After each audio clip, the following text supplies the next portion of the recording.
Buongiorno, benvenuti al nostro Focus TG. Siamo in onda anche oggi per informarvi di quello che sta succedendo in Veneto.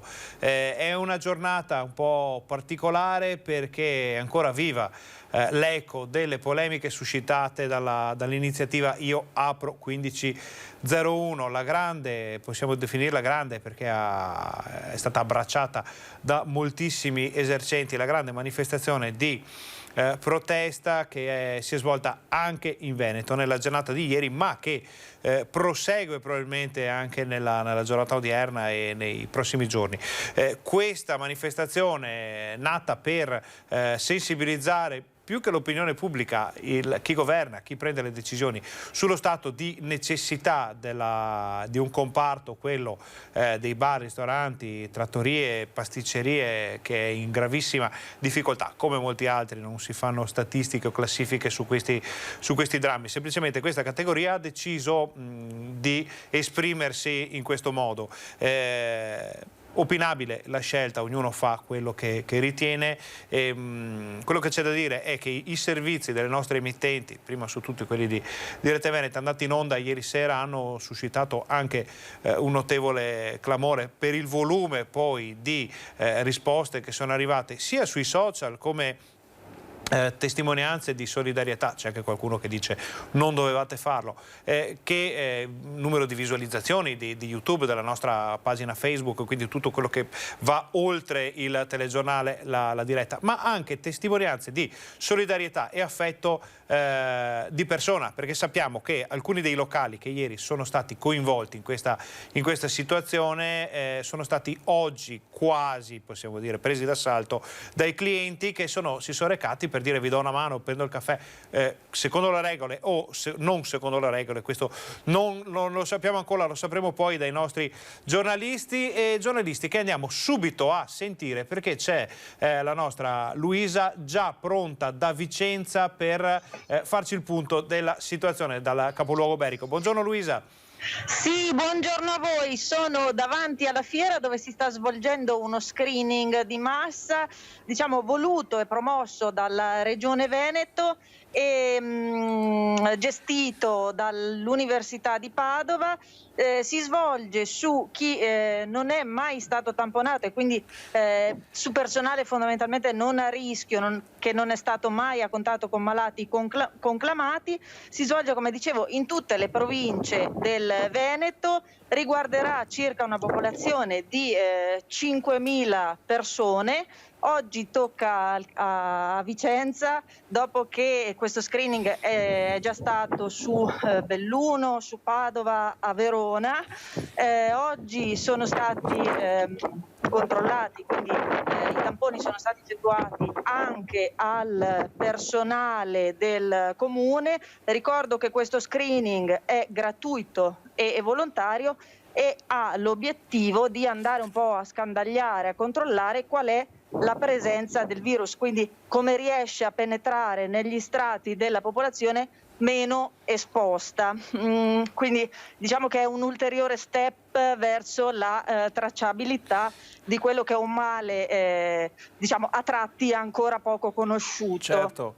Sono stati effettuati dei tamponi nasali di ultima generazione, quindi non invasivi come quelli molecolari a cui siamo abituati, certo, diciamo, a pensare. In 15 minuti hanno i risultati, però ovviamente i risultati sono blindati perché fanno parte di questa ricerca del Veneto.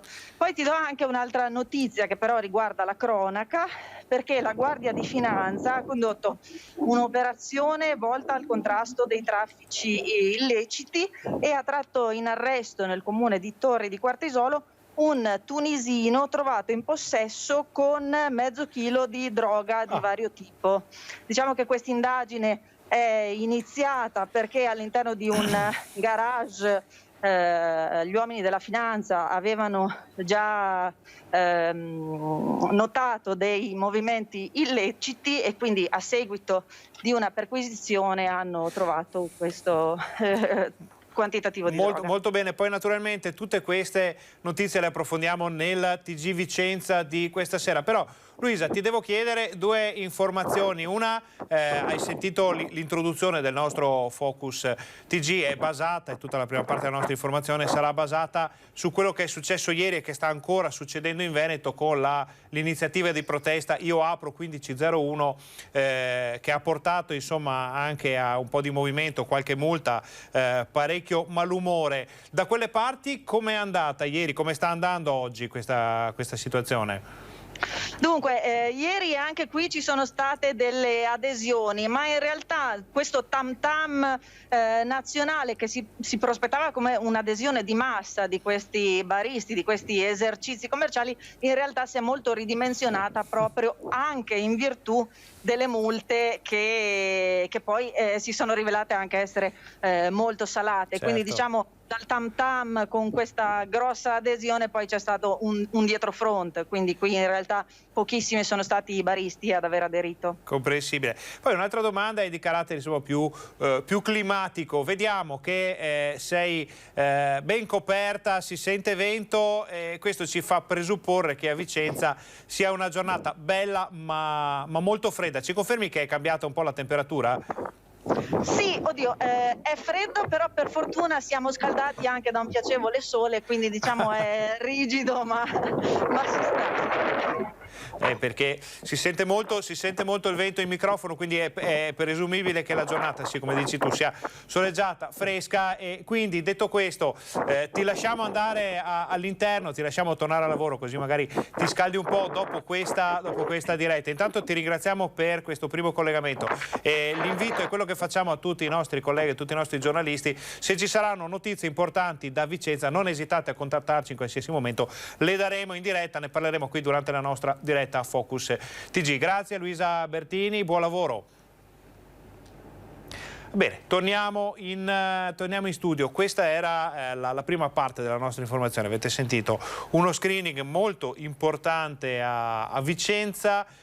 Vicenza poi porta sempre notizie di cronaca, in questo caso una notizia di cronaca legata a un sequestro di stupefacenti. Sappiamo che è quella dello spazio di droga, per una serie di motivi che sono sociali, geografici, molte cose che è anche difficile riuscire a spiegare in certe situazioni, trasformano Vicenza in uno dei poli principali dello spazio in Veneto. L'amministrazione porta avanti una strenua battaglia assieme a tutte le forze dell'ordine per combattere questo giro di droga che c'è a Vicenza, dove arrivano anche da altre regioni per fare acquisti, tra virgolette, e oggi c'è stato questo sequestro molto importante, quindi poi ne daremo notizia nel nostro TG di questa sera, TG Vicenza. Adesso, in attesa di poter sentire anche gli altri nostri giornalisti che sono in giro per il Veneto per vedere come sta andando anche le ripercussioni del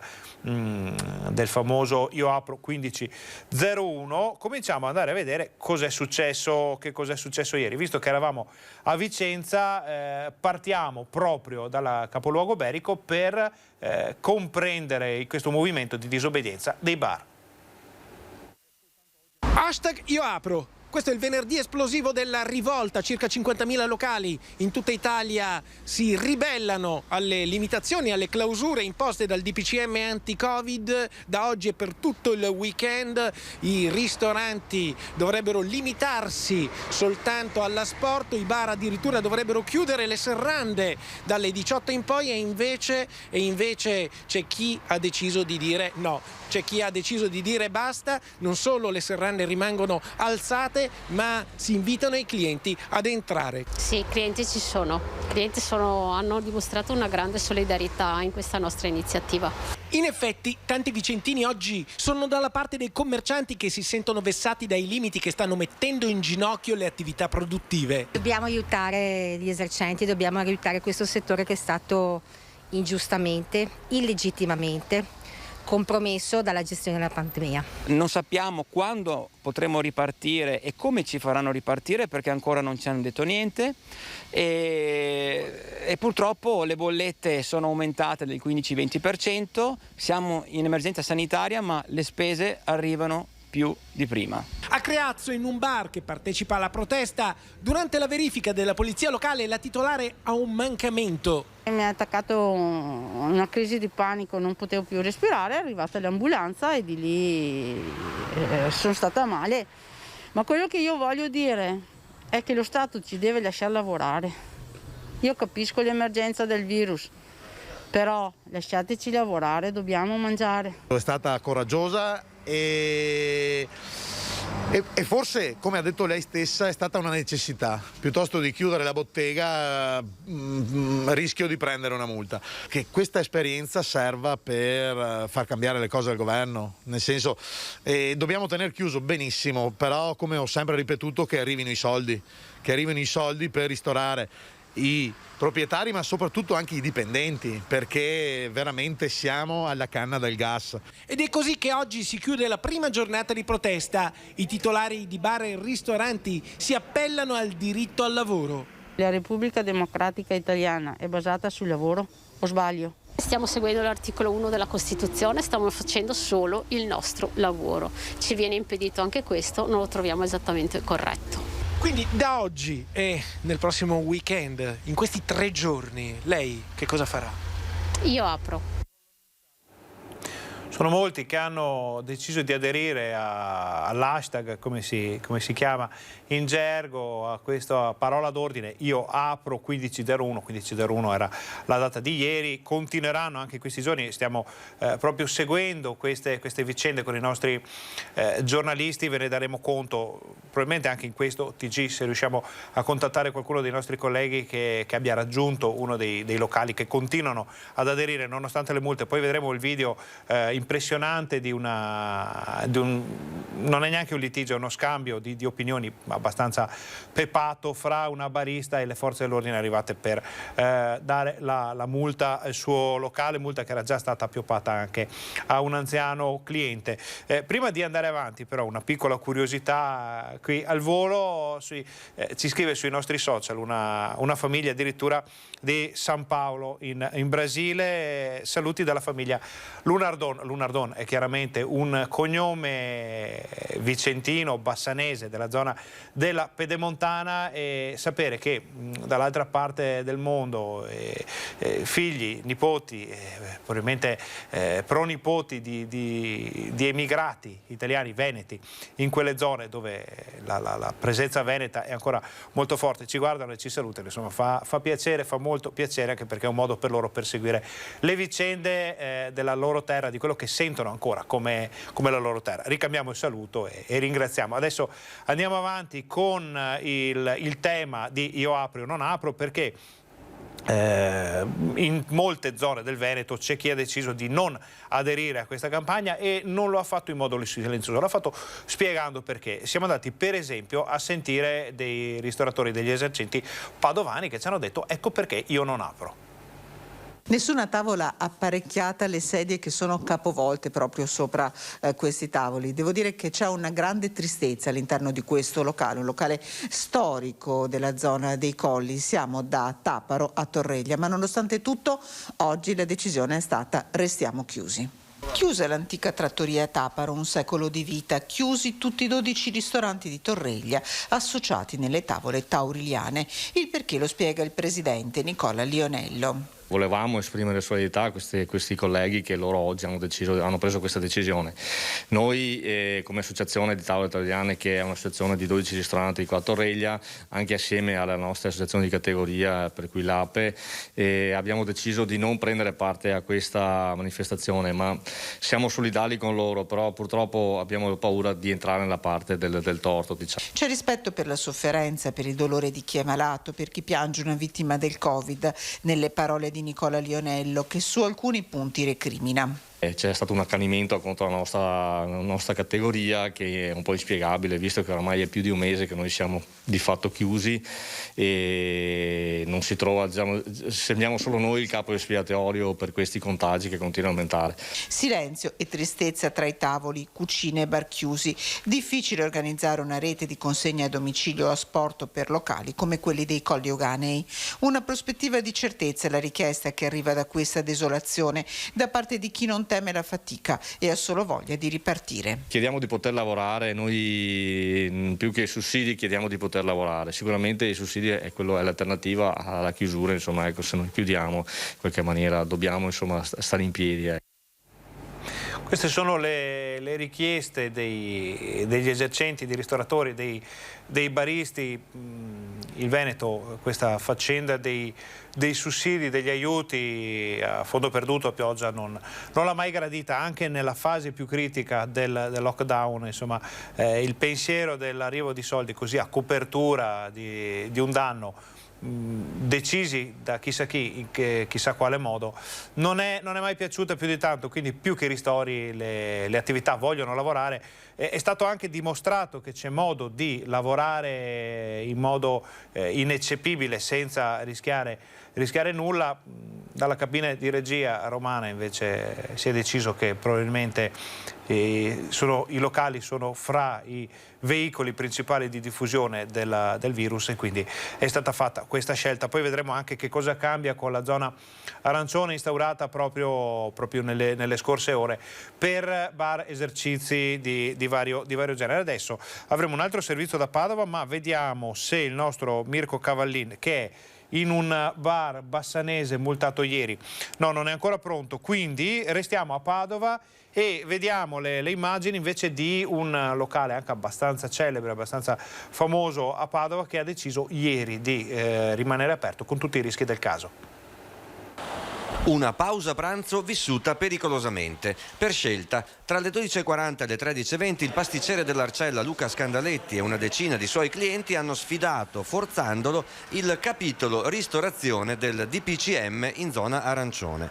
Scandaletti ha preparato per pranzo nella sala superiore 20 coperti, distanziati e igienizzati. I clienti si sono seduti a mangiare, tutti consapevoli dei rischi che correvano, sotto l'occhio attento ma discreto di polizia e carabinieri. Sono un imprenditore agricolo e supporto l'iniziativa perché la vendita delle mie culture mi fa vivere, ma solo con la ristorazione. Ma non solo per Luca, per tutti i ristoratori che sono allo stremo. Per sposare la causa e sono vicino comunque a Luca in questo momento e pagheremo le conseguenze. Ecco, sì, se dovesse arrivare anche una sanzione? La paghiamo. Vale la pena? E se sì, perché? Facciamo qualcosa. Facciamoci sentire. Nessuna protesta a voce alta o atteggiamenti ostili verso i poliziotti. Al banco la vendita per asporto è continuata regolare. Non per questo signore, un commercialista che ha motivato così la scelta di sedersi a mangiare da fuorilegge al tavolo. Ho esigenze di alimentazione in pausa pranzo che ritengo sia un diritto prima di tutto umano e poi costituzionale, garantito dalle libertà costituzionali violate dai DPCM. L'asporto vuol dire mangiare in strada al freddo. No, mangiare in ufficio. Prego. Mangiare in ufficio per chi lavora. Cioè, perché devo tornare in ufficio a mangiare? Tagliatelle, insalatone e vino selezionato, il personale ha servito il menù del giorno, poi alle 13.20 ha dovuto fare spazio agli operatori di polizia che hanno identificato 9 clienti e il gestore. Tutti cercheranno di non pagare le multe da 400 euro facendo ricorso. Scandaletti sottolinea che in questa sfida ci ha messo la faccia da solo per una intera categoria. Ho preso questa decisione perché trovo che sia corretto far capire e, tra virgolette, alzare la voce e sottovoce. Ed era il momento giusto. Come ho sempre detto, è soltanto oggi a mezzogiorno che apriamo, da mezzogiorno alle 15, non apriremo la sera e non apriremo il ristorante fino a quando non ci verrà data la possibilità. Un altro punto di vista molto importante, sono tutti importanti i punti di vista su questa vicenda, su quello che sta succedendo in Veneto, in tutta Italia naturalmente, ma noi parliamo di quello che abbiamo sotto mano, è la nostra specialità. Raccoglieremo anche oggi altre opinioni, cercheremo di capire che cos'è successo poi ieri, se questi controlli hanno già portato a sanzioni, multe, a chiusure, oppure se se ne riparlerà naturalmente più avanti. In attesa di poter parlare con il nostro Mirko Cavallin da Bassano, andiamo a vedere una serie di grafiche che sono state fatte dalle autonomie locali italiane, la Lega delle Autonomie Locali, per spiegare che cosa cambia. Quindi le nuove norme che saranno in vigore da oggi fino al 5 marzo, misure zona gialla, le vediamo poi magari nel corso di questa informazione, ma visto che non ci riguardano, non riguardano il Veneto in questo momento, possiamo anche saltarle. Vedete, ci sono molte novità, speriamo di poter tornare quanto prima in zona gialla, ma quello che ci riguarda di più è la zona arancione. Allora le ripetiamo, le rivediamo un po' assieme prima degli altri collegamenti. Vietati gli spostamenti dalle 22 alle 5 del mattino e quelli fuori dal proprio comune e dalla propria regione. Lo sapevamo già, restano le eccezioni solite di cui si conosce bene la forma, lavoro, salute. Sono permesse deroghe per tornare a casa, quindi residenza, domicilio, abitazione, si può sempre tornare. Visite a parenti e amici è una delle domande che ci arriva più spesso dai nostri telespettatori. È consentito una volta sola al giorno spostarsi verso un'altra abitazione privata abitata che si trova nello stesso comune tra le 5 e le 22. Quindi niente visite amici e parenti fuori dal comune, ci si sposta dalle 5 alle 22, ci si sposta al massimo in 2 persone, che possono essere ulteriori a quelle già conviventi nell'abitazione di destinazione. La persona o le persone che si spostano potranno comunque portare con sé, e questo è molto importante, figli minori di 14 anni o altri minori di 14 anni sui quali le stesse persone esercitino la potestà genitoriale, le persone disabili o non autosufficienti che con loro convivono. Bar e ristorazione, qui si va sul complicato. Sospese le attività di servizi di ristorazione, nessuna restrizione però per la ristorazione con consegna a domicilio. Fino alle 22 resta consentita la ristorazione per asporto con divieto di consumazione sul posto. Per i soggetti che svolgono come attività prevalente una di quelle identificate, quindi bar, esercizi senza cucina e commercio al dettaglio in esercizi specializzati, l'asporto è consentito esclusivamente fino alle 18. Quindi per alcune categorie asporto solo fino alle 6 di pomeriggio. Attività commerciali al dettaglio e centri commerciali, chiusura dei centri commerciali nelle giornate festive e prefestive, tranne che negozi di alimentari, supermercati, farmacie, parafarmacie, tabacchi ed edicole che si trovano al loro interno. Esercizi commerciali tutti aperti, quindi tutto il resto, tutto il commercio di prossimità, i centri commerciali naturali come Bassano del Grappa, ma come tante piccole città del Veneto, hanno tutti i loro negozi aperti. Poi sul resto torniamo dopo, perché comunque ce ne sono di cose da vedere, grazie alla regia naturalmente di Fabio Verin che ci insegue in questo nostro Focus TG come sempre espresso. Allora dicevamo, oggi ci sono anche i mercati. A Bassano per esempio, noi parliamo di Bassano perché è la cosa più vicina, è la città più vicina che abbiamo, e si svolge il mercato non solo alimentare, quindi tutto il mercato. Ci ricordiamo che fra Natale e l'Epifania c'era stata qualche polemica per lo svolgimento esclusivo di mercati solo alimentari, e adesso invece sono tornati in piazza tutte le botteghe ambulanti, diciamo, tutti i banchi. E poi in questa serata, questa sera nel nostro TG vi mostreremo ad esempio il mercato bassanese, che cosa è cambiato, come viene gestito, quali sono le regole che permettono lo svolgimento di queste attività che sono tradizionali in Veneto, fanno parte del DNA del Veneto. Non c'è cosa più nota di una serie di banchi in una piazza più o meno grande, parliamo da Prato della Valle alla piazza del più piccolo dei paesi del Veneto, in cui le persone vanno a fare la spesa, e per fortuna che ci sono ancora. Poi vedremo la scuola, parleremo ancora delle polemiche sorte con l'hashtag Io Apro, perché dopo la pubblicità vi faremo vedere la multa indiretta appioppata dalla polizia a una barista, con questo scambio di opinioni, diciamo un po' prima, abbastanza pepato. Sono volate parole quasi grosse, ovvio che in quei momenti non ci fa fatica un po' a trovare le parole adatte per spiegare quello che sta succedendo. Tutto questo però lo vediamo dopo la pubblicità. State con noi perché torniamo fra pochissimo.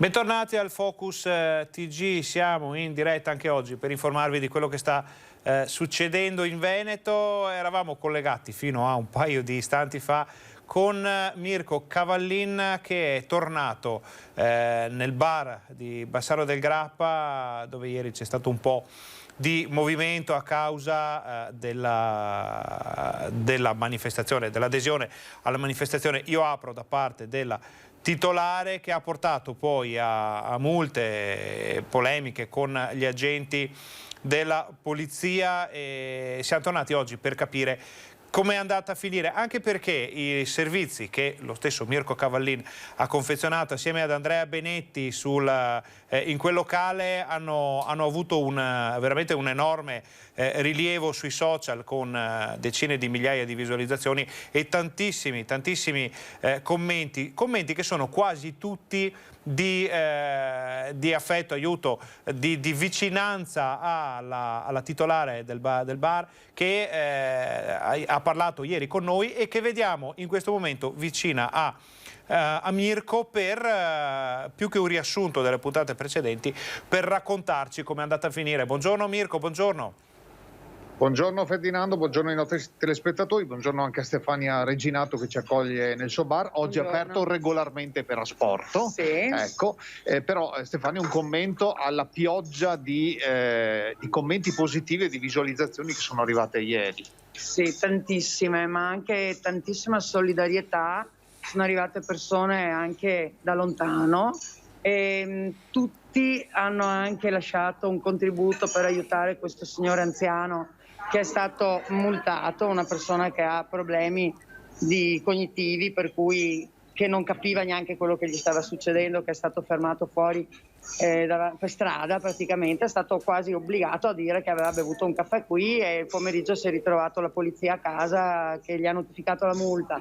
Per cui un sacco di giovani, un sacco di donne, un sacco di persone, tutta la gente è pronta a dire basta, vogliamo tornare a vivere. Abbiamo capito che i contagi non è colpa vero né delle palestre né delle piscine né dei teatri né della musica né dei cinema né dei bar né dei ristoranti. Evidentemente i contagi salgono per altri motivi, o forse a un certo punto non ci crediamo più, insomma, questi numeri che ci danno. Io posso solo dire che rischio tutti i giorni, ho avuto tutte le forze della polizia ieri sera, li ho avuti anche alle 7, è venuto mezzo commissariato in Borghese, ci hanno fatto prendere paura, ma paura di cosa? Io ho sempre avuto debiti nella mia vita, ma me li sono scelti. Il fatto che lo Stato adesso mi voglia indebitare, io non lo accetto, voglio lavorare per mantenere dignitosamente la mia famiglia. Basta. Diciamo, sottolineiamo l'aspetto positivo, appunto, che c'è stata questa raccolta fondi per questo signore multato, bellissimo. E comunque una pioggia di commenti. Abbiamo già pagato la multa, che è l'unica che pagheremo però, perché la nostra la vorremmo contestare assolutamente. Dare il disturbo a questa persona anziana che poverino è lì che soffre come non so cosa perché è persona onesta e tutto, no, gliela dobbiamo pagare. Adesso sentirò anche l'avvocato comunque, ecco. Benissimo, insomma. Però i soldi ci sono. Adesso ecco, vai pure a prendere la cassetta, così li facciamo vedere, Ferdinando. Ecco questa cassetta che è arrivata ieri, ecco, Renzo Rigonce la mostra. Insomma, Stamattina abbiamo già più di 500 euro di persone che hanno fatto anche 30 km, 40 per venire a veramente a darci un conforto. Le persone sono stanche, siamo tutti, non ci crediamo più, vogliamo la nostra vita regolare. Bene, allora a che ora chiude oggi? Oggi solito mio orario, alle 2 chiudiamo, domani siamo chiusi. Io non è che ho bisogno e ho voglia di fare numeri o di fare fenomeno, Io voglio aprire lunedì mattina e poter portare avanti la mia attività che porto avanti da 35 anni. Con il solito impegno. Domande, Ferdinando? Se no ti lasciamo la linea. Guarda, intanto vi ringraziamo per questa pagina davvero interessante, perché abbiamo raccontato una storia dall'inizio a quella che potrebbe essere la sua conclusione, ma che non sarà la conclusione, lo sarà almeno per la persona anziana multata. Un gesto veramente, indipendentemente da tutto quanto, un gesto veramente forte, quello delle persone che in questo momento, perché ricordiamo che la crisi non c'è solo per i bar, c'è un po' per tutti, che le persone siano andate a portare il loro aiuto, un obolo per questo anziano multato, insomma, non è una cosa che può lasciare indifferenti, qualunque sia il proprio pensiero rispetto alla decisione da parte degli esercenti in un momento di grande difficoltà. Credo che per questo momento sia tutto. Vi ringraziamo anche Stefania, perdonatemi, Stefania, vero? Stefis è il nome del bar, Stefania è il Stefania, ringraziamo Stefania anche per aver accettato di parlare a noi, di esporsi in un certo modo, perché il coraggio di esporsi non è da tutti. Abbiamo visto che moltissimi baristi hanno deciso io non mi espongo, qualcuno ha spiegato perché, altri invece se ne sono rimasti lì. Tutte scelte assolutamente personali di cui nessuno può dire niente, però la ringraziamo. Grazie mille a voi, buona giornata, più tardi. Buona giornata, buon lavoro. Poi stasera nel TG Bassano, che stasera vedremo questa vicenda, però insomma permetteteci di dire che abbiamo avuto l'occasione di seguire un fatto veramente, veramente particolare, con la protesta che si è trasformata poi in una multa arrivata a un anziano del quale noi non abbiamo le conferme. Si dice che non fosse del tutto conscio di quello che gli stava succedendo attorno, e grazie anche ai servizi di Rete Veneta, ai social, a tutto quello che è nato attorno a questa vicenda, con decine di persone che sono tornate nel bar per dare il proprio obolo, più che per il bar in sé, per l'anziano multato. I 400 euro di multa sono già stati assolutamente coperti, e la barista ha detto io non voglio soldi, non ne voglio perché andiamo tramite avvocati. Si va avanti, è quello che poi succederà secondo noi in moltissime di queste situazioni. Adesso dal bar in cui c'era Mirko Cavallin, che ci ha raccontato il giorno dopo della protesta Io Apro, passiamo invece a un luogo dell'anima, possiamo chiamarlo, che è aperto, almeno così ci dicevano. Vedremo se riusciremo a farlo vedere, perché c'è Vanessa Banzato con Alessandro Costacurta sul ponte di Bassano, che oggi, tutto in teoria finché non vedremo le prime immagini del ponte, dovrebbe essere riaperto al transito pedonale, ovviamente pedonale, però libero dopo tanto tempo dalle transenne, da tutte le impalcature che erano state posizionate durante i lavori. Potrebbe essere una visione fantastica di questo ponte, che più o meno si presenta come si presenterà dopo la conclusione dei lavori. Manca ancora la parte del camminamento sopra l'impalcato, però questo sappiamo che ci sarà qualche problema e qualche polemica in più, ma andiamo a sentire, perché ci racconta tutto, Vanessa Banzato. Sì, buongiorno Ferdinando, buongiorno ai nostri telespettatori. Come vedete il ponte aperto, il ponte vecchio aperto, soprattutto come appunto hai accennato tu, hanno tolto tutte le impalcature e quindi adesso si può vedere, si possono vedere i lavori come sono stati eseguiti, il ponte nella sua bellezza. Tra l'altro anche ieri abbiamo mostrato le immagini dal ponte nuovo, quindi si vede finalmente il ponte, come hanno detto tante persone, che è tornato dritto, è tornato quindi come era all'origine. Insomma, i lavori stanno procedendo. Oggi il ponte è transitabile, non c'è nessun problema, tra l'altro si può ammirare, si diceva, anche tutta la parte del soffitto come è stato sistemato, ristrutturato. Adesso resta la grande incognita della pavimentazione e dell'illuminazione, quindi adesso nei prossimi giorni ci saranno tutti i lavori di sistemazione della posa della pavimentazione, della tanto discussa pavimentazione e dell'illuminazione. Quindi adesso c'è davvero da attendere, da vedere come si evolverà la situazione. Io ne approfitto anche per dirti che oggi ne abbiamo approfittato per fare anche un giro in centro a Bassano, perché oggi il mercato in teoria era al completo. Dico in teoria perché poi questa sera nei nostri telegiornali vi mostreremo le immagini del centro. c'erano dei veri e propri buchi dove mancavano le bancarelle, in via Roma, che di solito è trafficatissima, piena di gente, piena di bancarelle, c'era soltanto un banco di ambulanti, una situazione davvero, davvero triste e pochissime persone. E allora abbiamo colto l'occasione per sentire proprio i commercianti, gli ambulanti, come stanno affrontando questo periodo così difficile. E mi collego anche al discorso di Stefania Reginato, la barista che ieri ha aderito alla manifestazione Io Apro 1501, e abbiamo sentito alcune persone che stanno portando grande solidarietà a Stefania, alla barista, e dicono come sempre ci vuole, la ragione sta nel mezzo, servono i controlli assolutamente, però bisogna anche cercare di capire, di venire incontro alla situazione in cui si trovano queste persone, esercenti, baristi e quant'altro, in questo periodo messi letteralmente in ginocchio. Per il momento è tutto, ti ricedo la linea. Vanessa, prima di andartene ti devo chiedere un'informazione. I locali, sappiamo che il ponte di Bassano, oltre a essere un passaggio molto importante fra la città e il resto del mondo, è anche un punto di riferimento per i suoi locali, per i suoi bar, per quello che propone anche la zona di Angarano, che è quella che sul lato non cittadino conduce al ponte. Volevo capire, a parte questo gruppo di ciclisti che passa alle tue spalle, che non sapevamo che fosse aperto al traffico ciclistico il ponte. Non si può andare in bicicletta sul ponte, bisognerebbe scendere e accompagnarla a mano la bicicletta. Però, ma si vede che si fa un po' troppa fatica a scendere, ma i bar lì intorno oggi sono aperti, c'è traffico, sappiamo...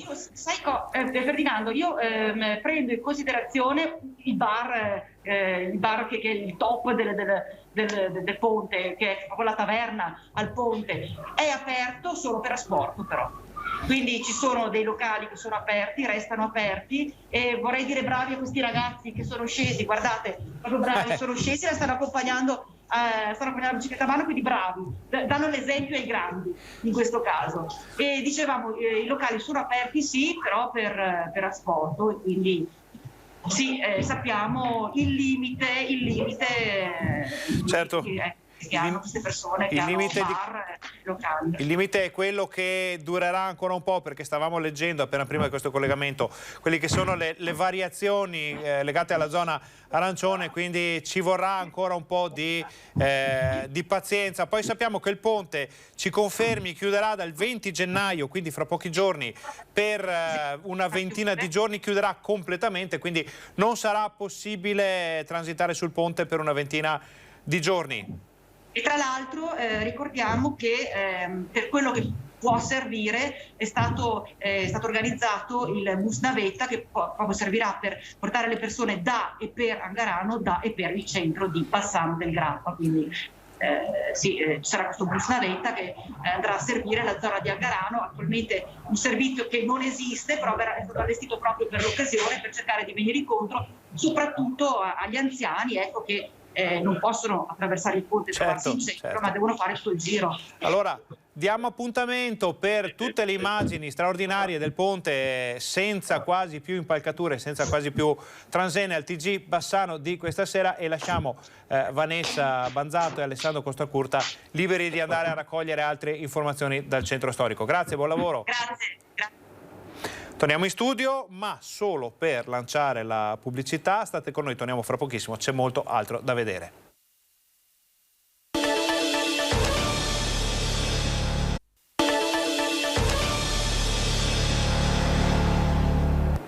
Buongiorno, bentornati al nostro Focus TG. Siamo in diretta anche oggi per raccontarvi quello che sta succedendo in questo nostro Veneto, che sta attraversando una fase molto complicata. Il tema della giornata da ieri ce lo portiamo appresso, ma sicuramente ce lo porteremo avanti per un po', è quello della protesta di molti bar, di molti locali, ristoranti che hanno deciso di aderire all'iniziativa Io Apro, tenendo aperto il bar, appunto il ristorante, il loro esercizio, anche in barba a quelle che sono le le norme del periodo. Qualcuno è stato multato, qualcun altro è stato solamente avvertito, di altri è stato raccolto tutto quello che si poteva come informazioni da parte delle forze dell'ordine, e questo l'abbiamo visto succedere un po' dappertutto, ma c'è un luogo un po' particolare dove è accaduto nuovamente tutto ciò, ed è la locanda Il Sole di Vo. Allora, noi abbiamo il nostro Guido Barbato che è già sul posto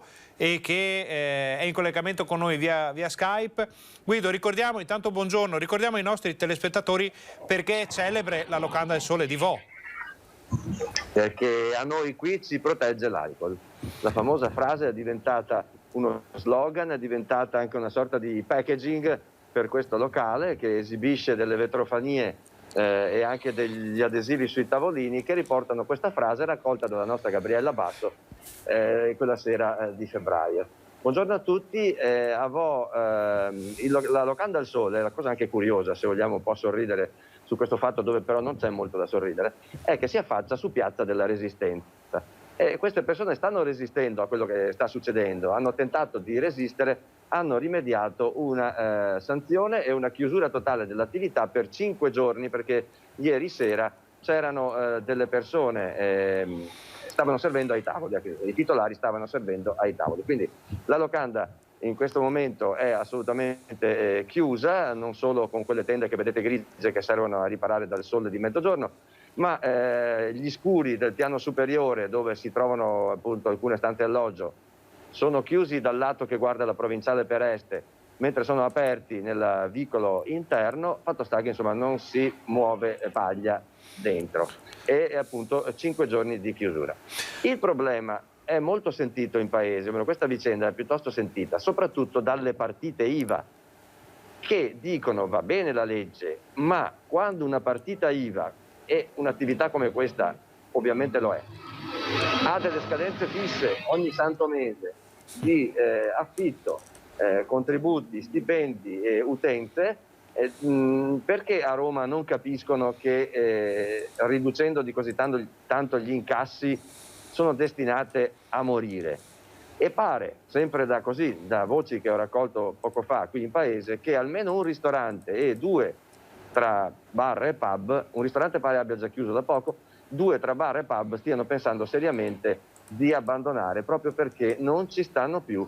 L'equazione ricavi meno costi non regge, ha il segno meno davanti. Questa purtroppo è una situazione molto diffusa in tutto il Veneto. Ci arrivano notizie di queste drammatiche scelte cui sono sottoposti gli esercenti davvero da tutto il Veneto, dalla montagna vicentina bellunese fino alla provincia di Rovigo. Non c'è provincia che non abbia problemi di questo tipo, comprensibili. Prima ci diceva un altro ristoratore che loro vogliono lavorare, non vogliono ristori. Ovviamente se arriva qualcosa può anche essere utile, ma non sono certo i ristori quelli nel mirino della categoria, sono le possibilità di organizzarsi. Sappiamo che quasi tutti hanno avuto la possibilità di organizzarsi e di gestire al meglio l'emergenza. Adesso con le nuove regole invece si blocca quasi tutto, quindi comprendiamo tutte le perplessità di una categoria fondamentale, di una delle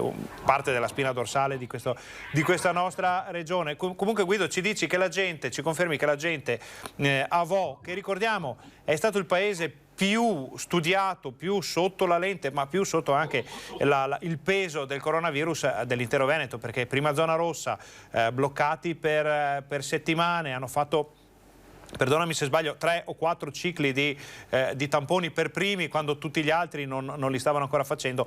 Quindi la città, il paese che più ha resistito, adesso si trova stretto attorno a questa locanda, a uno dei suoi esercenti. C'è un sentimento di ringraziamento verso la Regione Veneto, verso il professor Crisanti. Non è che il fatto così di essere stati sottoposti anche a dei cicli di tamponi intensivi sia stato, che so, un disturbo, un qualcosa di ritenuto di errato o di sopravvalutato numericamente. E c'è anche un sentimento di ringraziamento. Quello che non reggono queste attività, che non capiscono, è: ma se c'erano già delle norme per far stare i clienti, se sono stati fatti degli investimenti per le distanze, che quindi hanno comportato, meno coperti, il distanziamento, tutto il necessario, non so, nei bagni, certo. Perché continuare a prendersela mentre i supermercati, i centri commerciali sono aperti?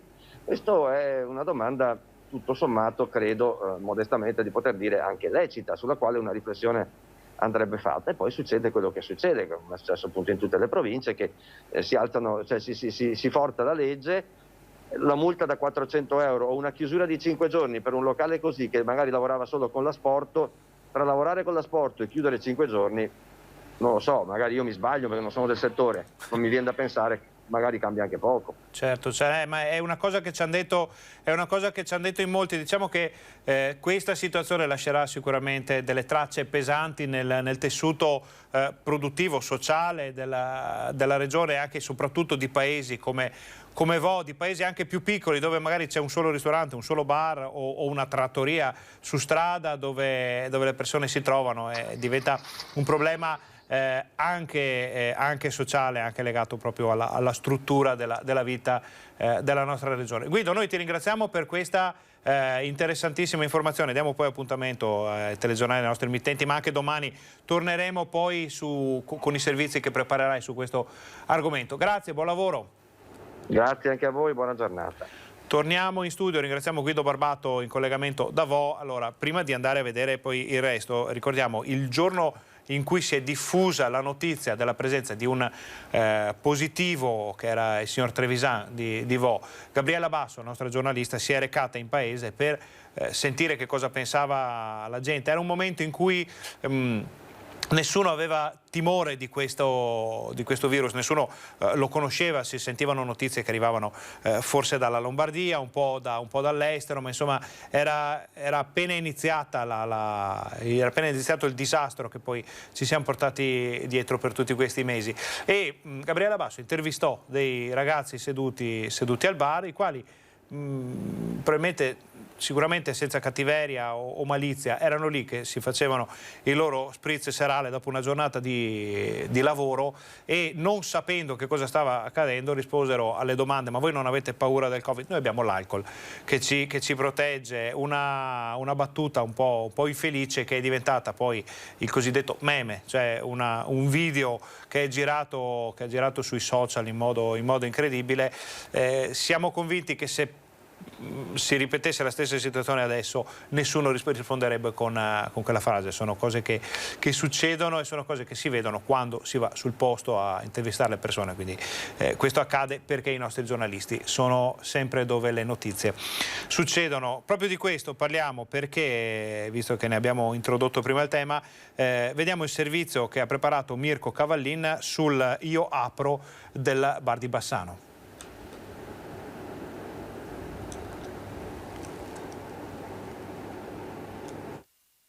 Io apro 15, questo bar in quartiere San Vito a Bassano, aperto dal 1985, ha deciso di aderire alla protesta nazionale. I clienti non sono mancati, sono arrivati anche i controlli delle forze dell'ordine, ma abbiamo chiesto alla titolare le motivazioni della sua adesione. Aprire oggi perché oggi a me personalmente scade l'affitto, la rata dell'affitto, i ristori non sono arrivati, sono mesi che aspettiamo. Cosa devo fare? Fallire?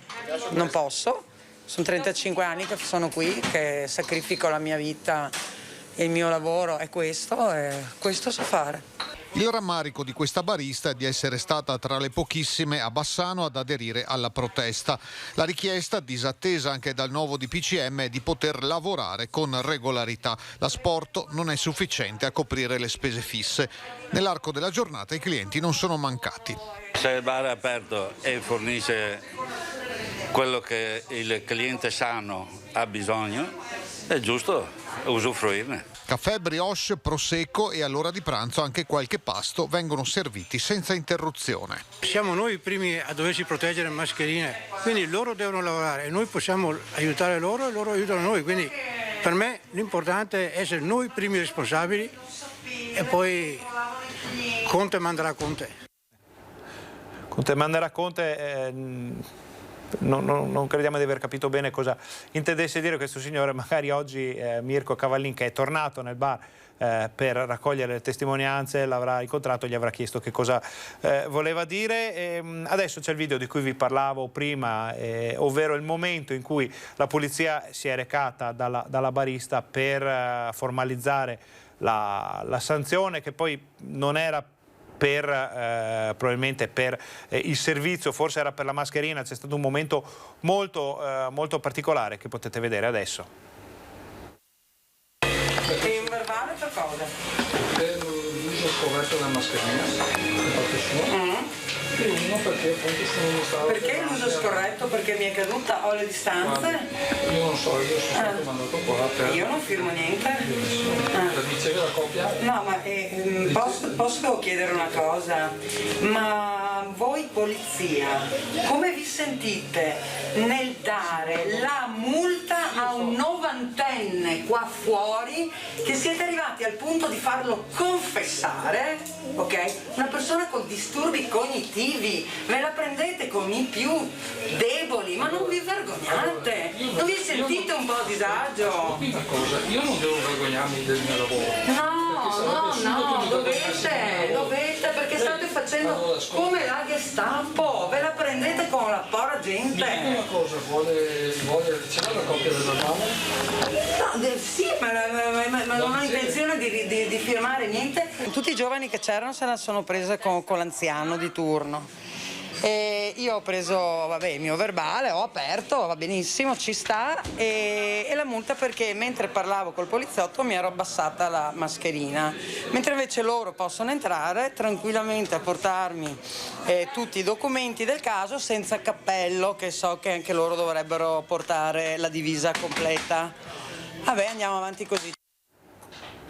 Questo documento davvero importante nella sua interezza, perché il nostro operatore era lì, ha filmato tutto, nessuno, cioè tutti sapevano che c'era, tutti l'avevano visto, nessuno gli ha chiesto no, non filmare, è tutto quello che è successo, è tutto vero. Tantissime di queste discussioni si sono sicuramente svolte fra gli agenti di polizia, dei carabinieri, delle forze dell'ordine che sono state mandate dalla prefettura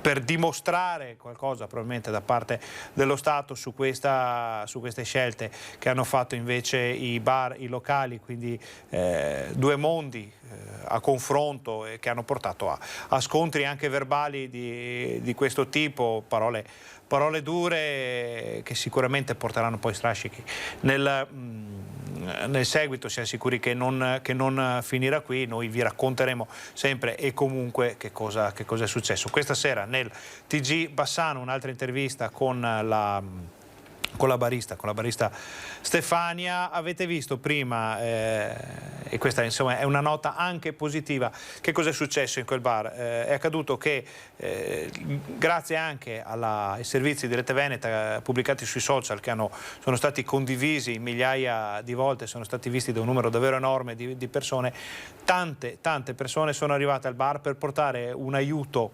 a quell'anziano che è stato multato ieri perché era stato sorpreso all'interno del locale, multato di 400 euro. Ci hanno detto che non era del tutto sul pezzo, diciamo, magari non si era reso conto che stava facendo una cosa che non andava fatta. Le persone hanno deciso di aiutarlo, sono stati raccolti in pochi minuti 500 euro che servivano a pagare la multa. La barista invece non vuole aiuti, vuole andare avanti tramite il suo avvocato per portare avanti le sue ragioni. Quindi una situazione che non finisce, una storia che non finisce. Certo, qui è una storia che siamo anche orgogliosi di avervi raccontato, però oltre a chi ha deciso di aprire, c'è anche chi ha deciso di non aprire anche nel Bassanese. Si tratta, in questo caso, noi abbiamo intervistato Nicolas Faronato, che ci ha spiegato il perché delle sue ragioni. C'è chi dice no. In una giornata di protesta simbolica, in molti hanno deciso di non aprire.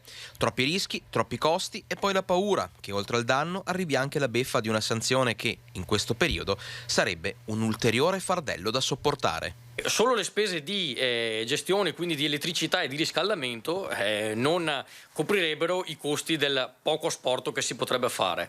La seconda motivazione è che Diciamo che l'ideale in generale pubblico è quello che dentro i bar e dentro i ristoranti ci sia appunto il pericolo di contagio. A mio avviso non è così, perché comunque con tutte le precauzioni che abbiamo adottato e investimenti tra l'altro tutte a nostro carico, a nostre spese, quali gel, lo distanziamento, i plexiglass e tutte queste cose fanno sì che un bar e un ristorante siano a mio avviso una delle zone più sicure e tra l'altro più controllate. Non vorremmo appunto aprire un giorno, 2 o 3 per poi magari passare da untori. La nostra categoria ormai è veramente al collasso e il brutto è, come in questo caso, essere davanti al proprio locale e non poter aprire quando magari le persone passano in strada, ti salutano e purtroppo non possono neanche entrare per bere un caffè. Altro punto di vista, noi li raccogliamo tutti e ve li portiamo. Chiudiamo con una notizia di cronaca un po' particolare che riguarda il tratto autostradale della A4 tra Palmanova e Villesse, siamo un po' più in là rispetto al Veneto, però è sempre molto interessante perché c'era un branco di cinghiali su entrambe le carreggiate. Autovia Veneto informa con una nota che sono state istituite le uscite obbligatorie a Palmanova in direzione Trieste e Villesse in direzione Venezia. Ci sono sul posto il personale della concessionaria, la stradale, i veterinari dell'azienda sanitaria per cercare di risolvere questa situazione davvero inusuale. In chiusura andiamo a vedere assieme il bollettino dell'azienda Zero sull'emergenza coronavirus.